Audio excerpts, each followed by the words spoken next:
Saludos mis amigos, aquí continuamos con Sobre los Hechos y con un invitado muy especial, Víctor Navarro, economista y profesor catedrático. Bienvenido.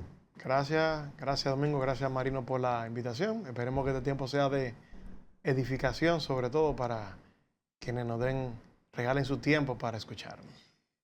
Bueno, Víctor, tú sabes que por fin, el gobierno pudo pasar de alguna manera o llevar al Congreso un plan de ajuste fiscal. Ya anteriormente intentó con uno y había anunciado otros. Este plan mínimo ha sido alabado por uno, criticado por otros. Tú como economista socio de este programa, me gustaría ver en términos amplios cuál es tu opinión. Bueno, la realidad es que sí ha habido un espacio para poder aliviar la carga de un segmento de la población que realmente lo necesita, como son las microempresas. Solamente aquellas personas que actualmente se acogen al régimen simplificado tributario es que tienen el privilegio de no pagar anticipo de impuestos sobre la renta. En gran medida, el tema del anticipo de impuestos sobre la renta tiene una estructura antiética. Me explico. No tiene ningún sentido que porque Domingo hizo un extraordinario esfuerzo en el año 2025, ahora en el año 2026 tenga mucho menos oxígeno para poder respirar y para poder llevar su negocio al próximo nivel y para poder seguir pagándole a sus empleados que se ganaron un aumento de empleo, comisiones, porque tuvieron un maravilloso 2025. Pero cuando llega el momento de la verdad, dice, Domingo se encuentra con que no puede cumplirle a sus empleados porque ahora tiene un socio nuevo porque le haya ido bien.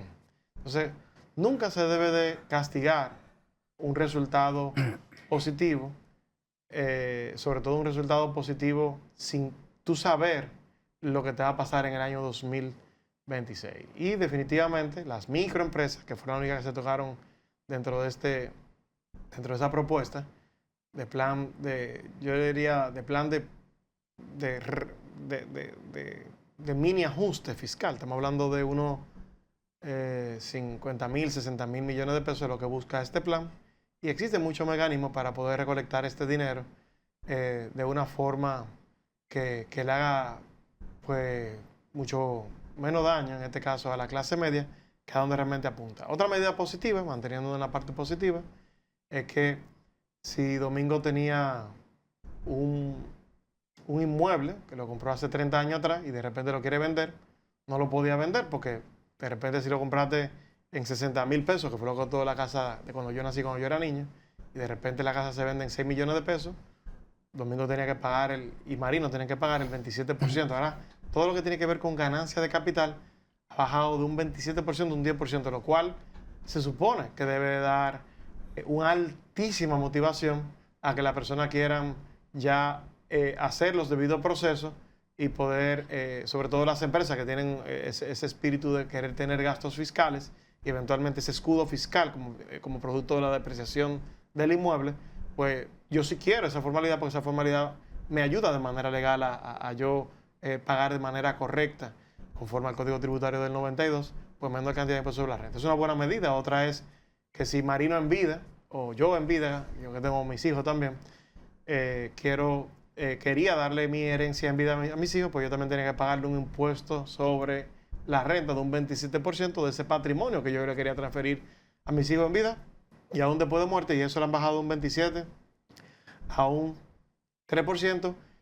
Y otra medida que ha sido muy aplaudida, y yo no estoy en contra de ninguna medida en particular, y lo que yo no estoy a favor es de que tú le quites ingresos corrientes al gobierno sin tú decirme por dónde tú vas a compensar esos ingresos corrientes. Y esto ha sido un tema para mí de justicia social, que es la famosa indexación, la cual ha pasado de aproximadamente unos 34.000 pesos a 40.000 pesos. O sea que ese tramo de personas pues serán exoneradas. O sea que cuando vemos el diseño de esta propuesta es un diseño de una propuesta que cuida muy bien y que está muy bien focalizada a aquellas personas que tienen muy pocos recursos económicos, y es lo que se supone que debe hacer el Estado. Es una distribución equitativa de recursos. O sea, le quitamos a quienes más ganan, porque ganan muchísimo y no le hace falta tanto para vivir. Sin embargo, buscamos la manera de traspasárselo y grabar menos a quienes menos tienen para que puedan echar para adelante. Desde el punto de vista de lo que es ese concepto, pues es una medida, es una propuesta que está muy bien orientada, en esa forma de equidad, de distribución de equidad. Ahora bien, también tenemos que decir lo que no tiene ningún sentido. Si cada vez que yo le transfiero dinero a mi hijo, a mi esposa, a mi mamá, ahí no hay ningún valor agregado, no hay ninguna actividad económica, simplemente una transacción que mi mamá yo le quiero regalar 50,000 pesos. Ahora, en vez de yo pagar 0.15% de esos 50,000 pesos, ahora estamos hablando de un 0.20. En términos relativos, eso es un incremento enorme. Estamos hablando de un 25% de incremento. Y eso se le conoce en economía como un impuesto disruptivo.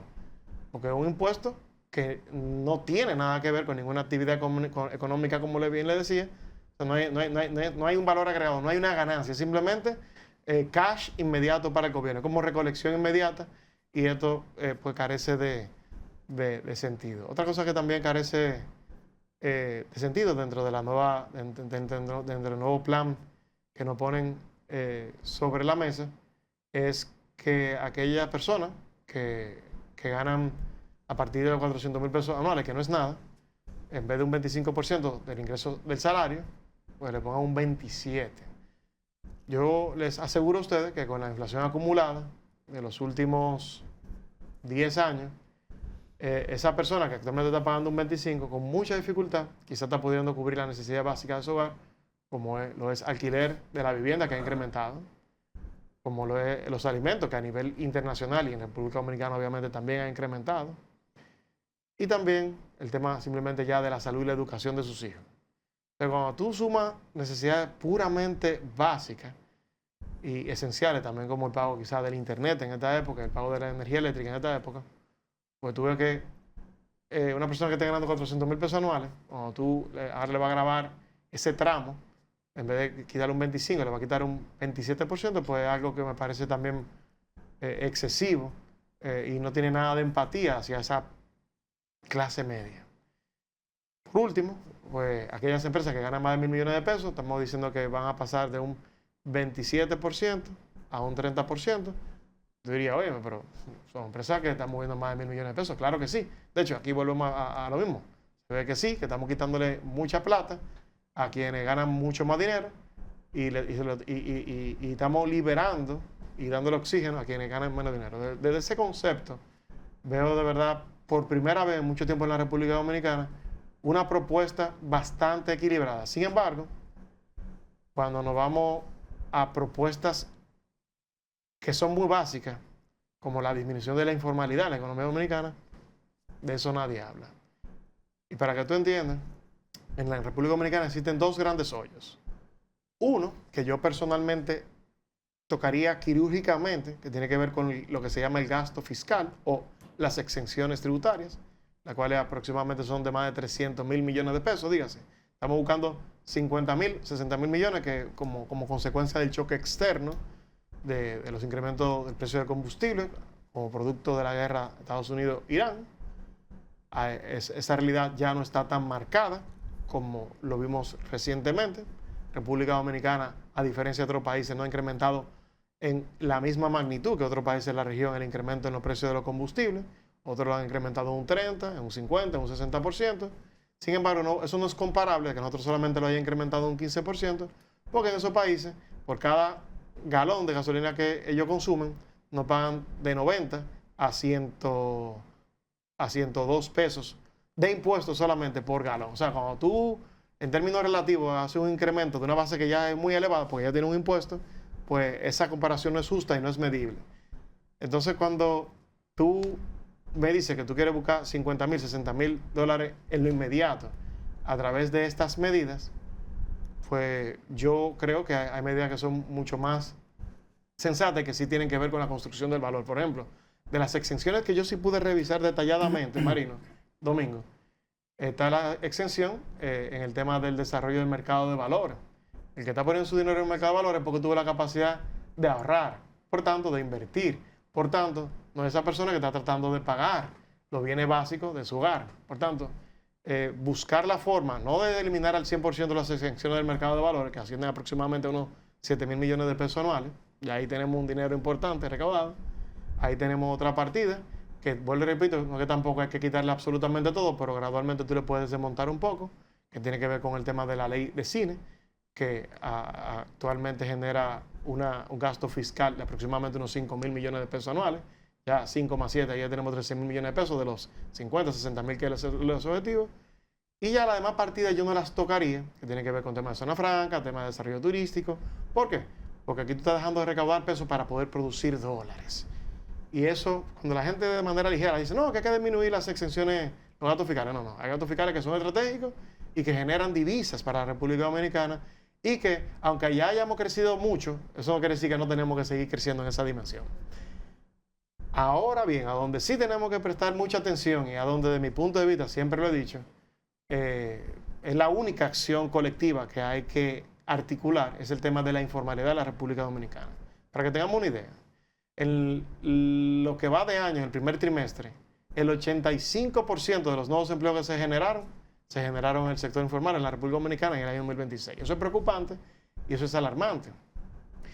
Si tan solo nosotros invirtiéramos, en vez de como muchos economistas dicen que tenemos que buscar 1.500 millones de dólares para poder solucionar esto, que tenemos que buscar 2.000 millones de dólares en préstamos para poder solucionar aquello, yo les aseguro a ustedes que con menos de 80 millones de pesos y sin tener que tomar préstamo internacional, simplemente 80 millones de pesos, usted tiene la capacidad con inteligencia artificial y con reconocimiento facial, ponerle a cada militar un body cam, ponerle a cada policía, que también en la parte de la reforma policial eso ha venido avanzando, un body cam, pero un body cam que automáticamente transmite en línea y que automáticamente no permita que ese negocio de la informalidad siga exactamente en ese ritmo abismal. Tan solo en 3 años reduciendo la informalidad de la República Dominicana en un 5%, o sea que seguirán sucediendo cosas, seguirán habiendo tráfico de personas, pero tan solo reduciéndole un 5% de la informalidad, estamos hablando de que podemos recolectar aproximadamente más de 50 veces lo que este plan está proponiendo. Y me parece mucho más que justo que si los ciudadanos vecinos del otro lado de la isla consumen aproximadamente entre el 36 y el 55% de los gastos corrientes públicos de salud, lo cual representa aproximadamente casi el 3.5% del gasto total del Producto Interno Bruto, de ese 3.5%, ellos están aproximadamente tomándose el 40% como promedio. Entonces, si tú que me generas gastos fiscales, no me generas ningún tipo de ingresos fiscales, pues claro que vamos a tener un hoyo. Entonces, yo no veo nadie apuntando hacia esa dirección. Y esa es la única dirección que sinceriza lo que está pasando con la República Dominicana. Dice la página del Ministerio de Hacienda, en la República Dominicana, la presión fiscal, dígase, los ingresos tributarios respecto al PIB, es de un 14% y que en la región es de aproximadamente un 21%. Sin embargo, si tú quitas la informalidad de esa ecuación, tú te vas a dar cuenta que la presión fiscal real de los dominicanos anda entre un 36% a un 42%. Por tanto, es lógico que la verdadera reforma fiscal debe estar orientada hacia la reducción de la informalidad. Con eso, tendríamos dinero hasta para invertir en toda la infraestructura, aeropuertos, puertos, aeropuertos, que se necesita en el país sin tener que tomar un préstamo. Bien, no. Le toca el bate a Domingo, pero después de la pausa.